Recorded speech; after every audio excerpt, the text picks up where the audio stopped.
about how the things will be under GST and how the proposed indirect tax structure will look alike under GST, we will now take our discussion ahead. We have already seen our present indirect tax structure. Now we will move to proposed indirect tax structure, and that is nothing but GST regime.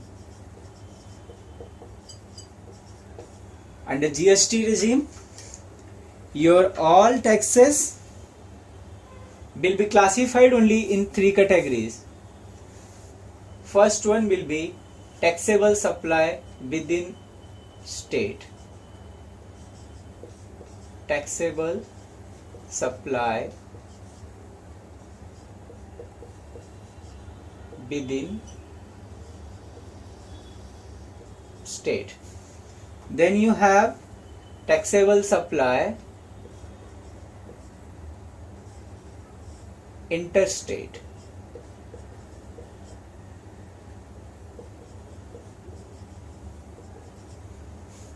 Further, you have import in India from outside. Import in India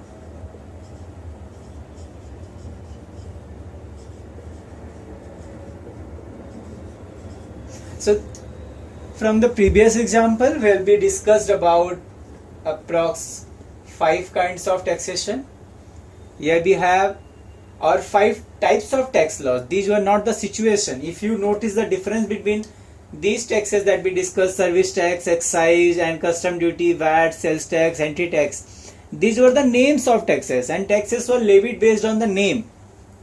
But under GST, the taxes are not levied on the name but levied on the situation under which you carry your business.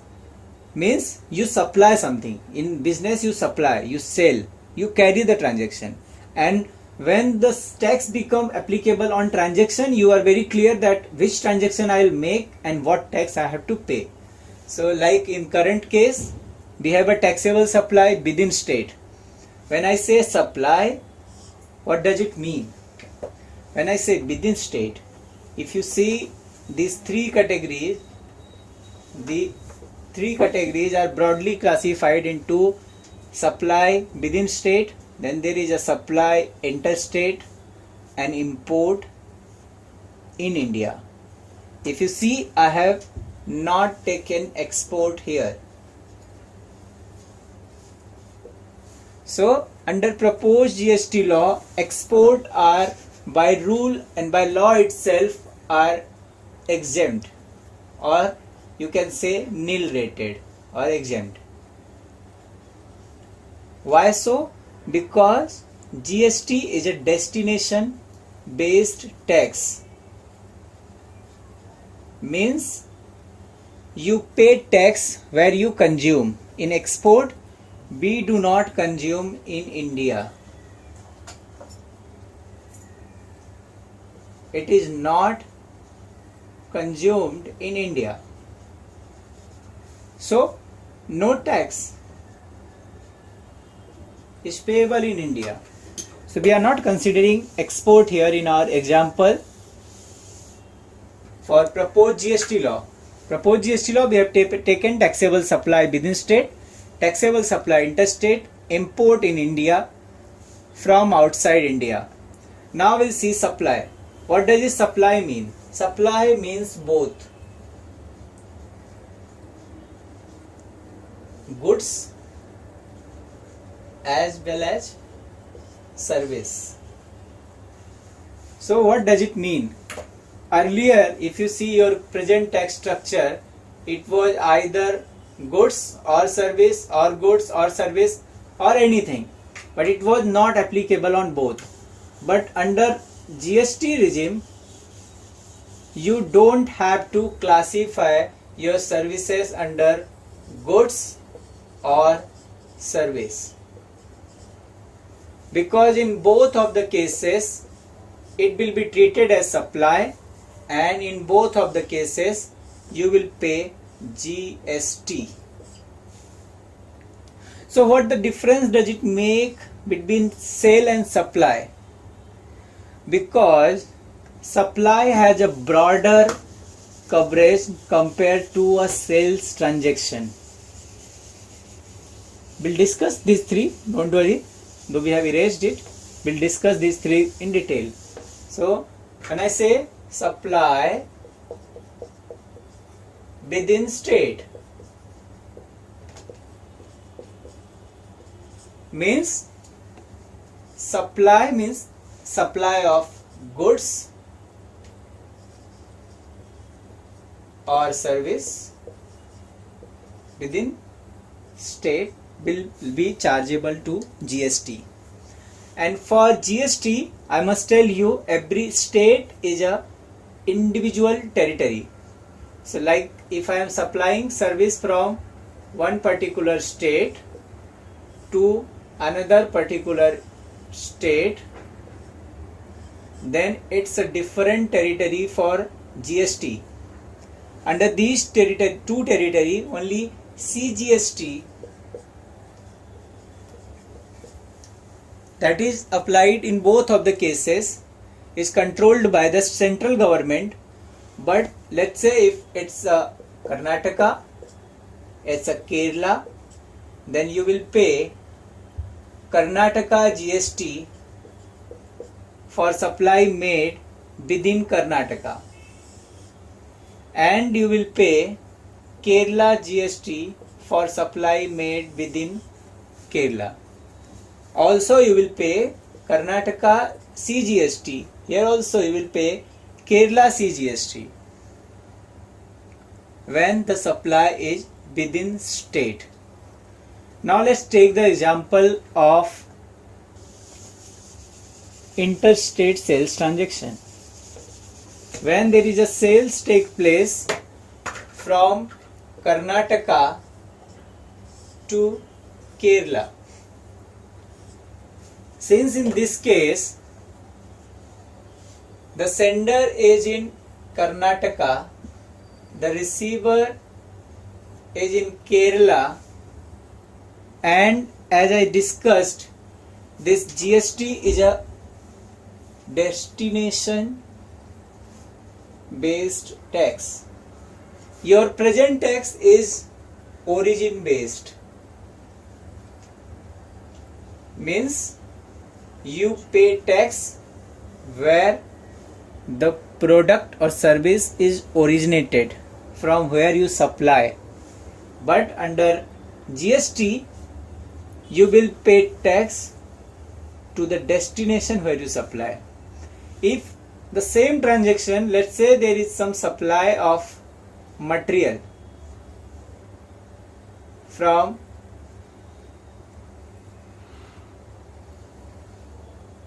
Karnataka to Kerala. What if it was a current situation before 1st of July? So this date is 1st of July 2017. It is before this. And what happens after this? We'll discuss here. Under current law, I will sell this product to the Kerala dealer by applying Karnataka CST rate on the product, and the revenue will go to Karnataka government. But under GST, what will happen? The revenue in this case must be received by Kerala government. And if I say the revenue must be received by the Kerala government, then the sender who is in Karnataka cannot send the goods applying Karnataka GST to Kerala, because the GST of Karnataka may or may not be same as in Kerala. So what happens in such cases? There comes the picture of IGST.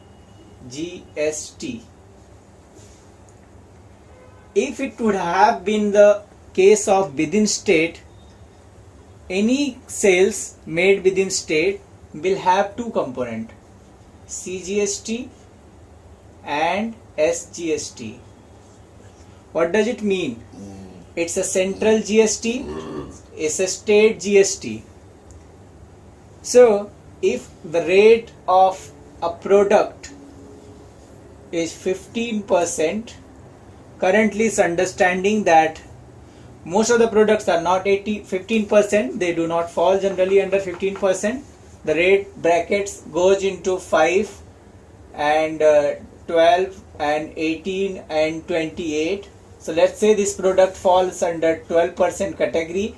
So in that case, the rate bifurcation between CGST and SGST will be 6% and 6%. That's all the current understanding is all about. So what happens if this transaction is not within state? In this case, there will be an IGST, which is also known as integrated GST.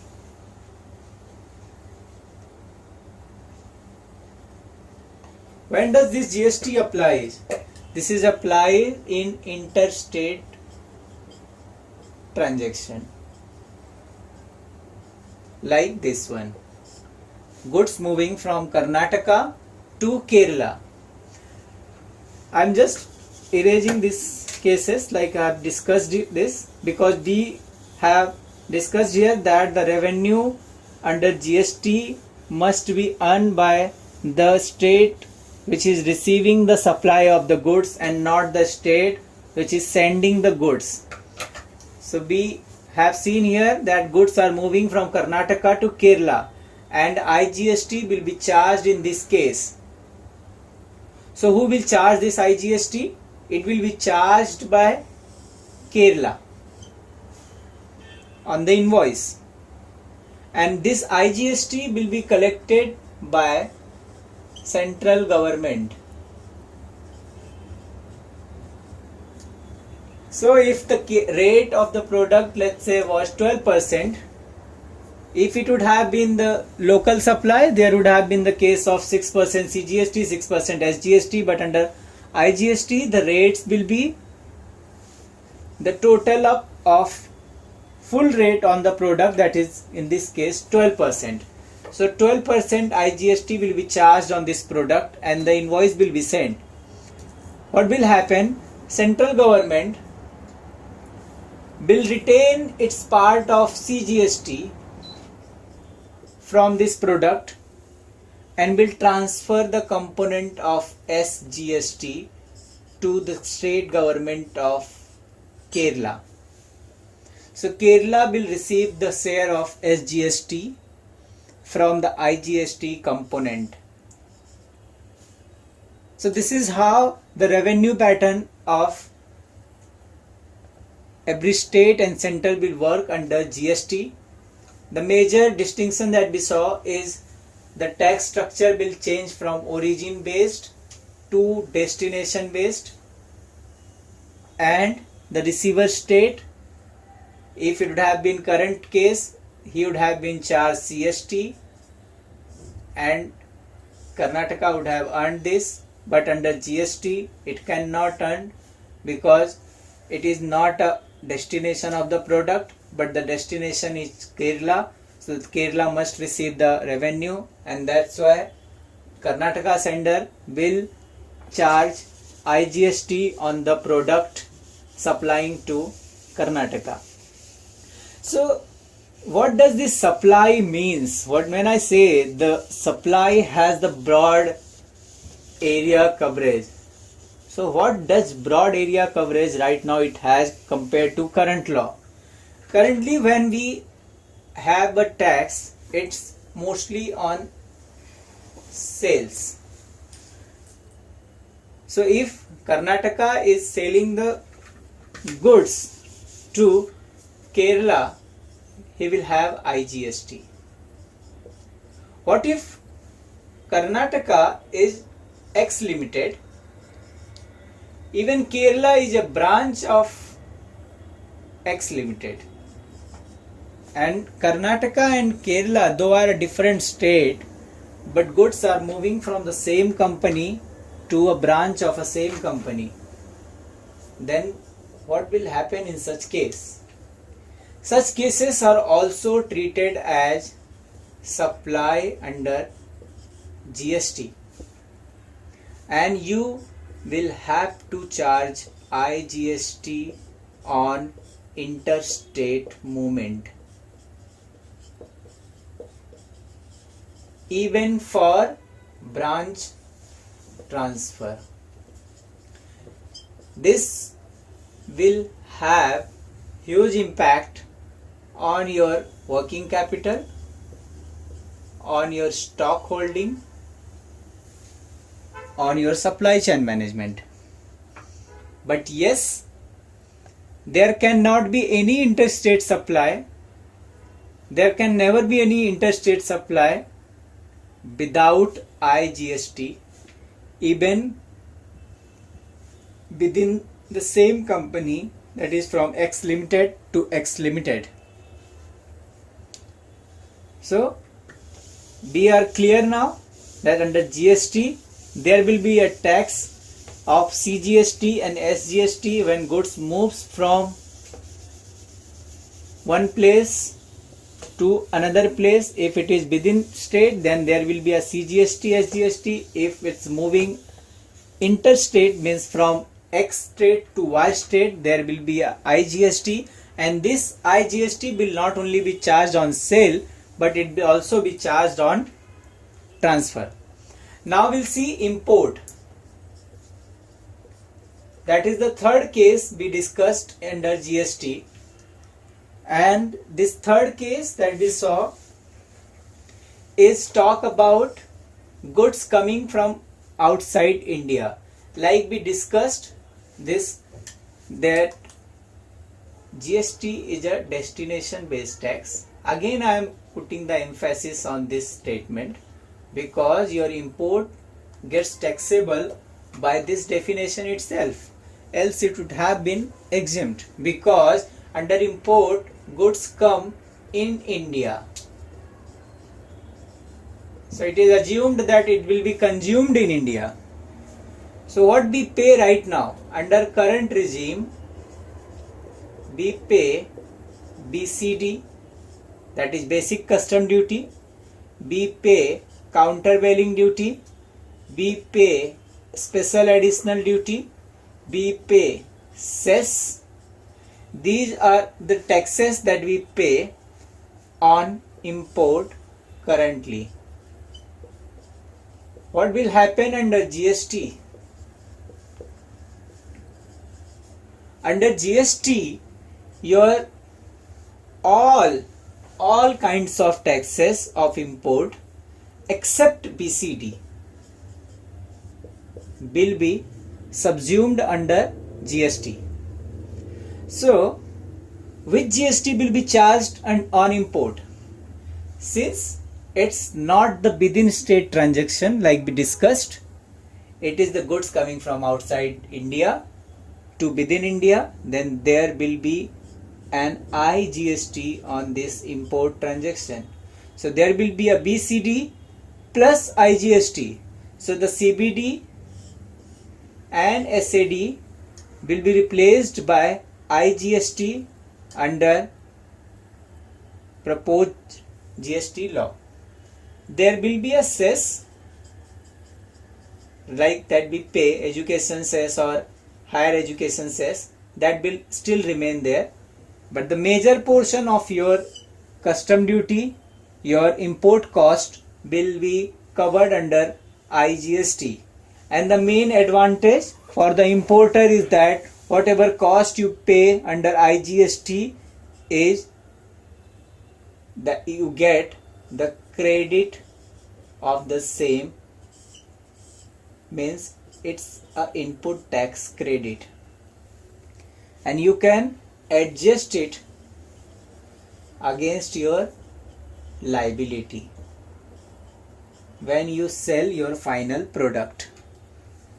So we finally have understood that all transactions under GST will be depend upon place of supply, and place of supply will play the major role under GST, and there will be only 3 transactions: within state supply and interstate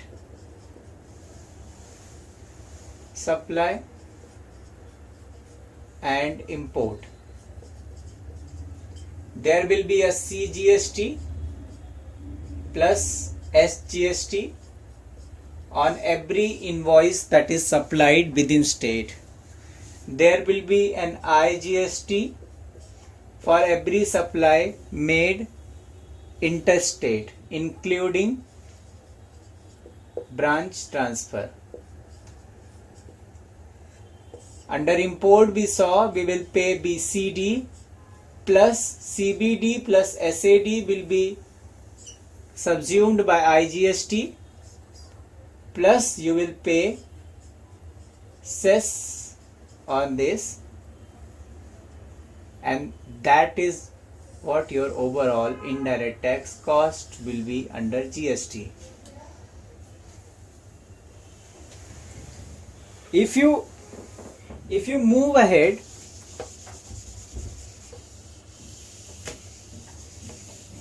if you look at the broader sense and look at the concept,